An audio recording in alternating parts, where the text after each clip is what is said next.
idinagdag sa budget ng DPWH na so far po ang kanila pong proposed budget lamang ay 825 billion.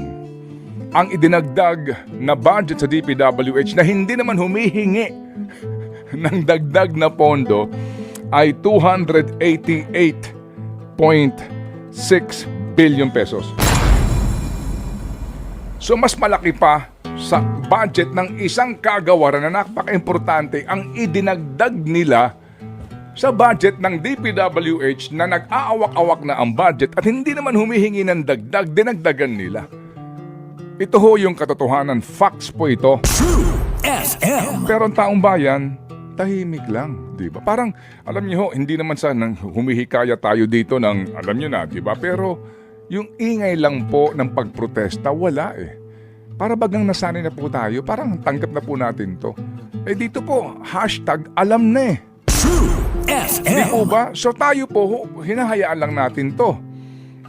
Ako dito, maingay kami, pero bakit wala pong ingay?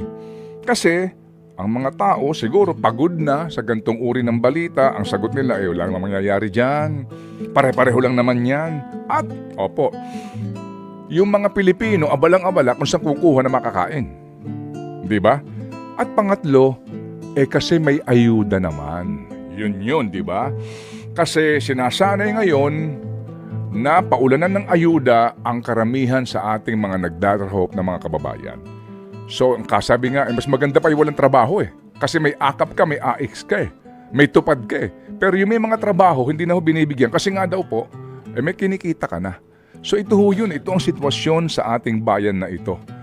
Sa akin pong palagay mga kapatid, kung hahayaan po natin po ito na mangyari at mangyari, talaga pong bukas makalawa, ang tangi pong siguradong yayaman dito ay ang mga naglilingkod daw sa bayan at ang kanilang mga kasapakat na kontratista.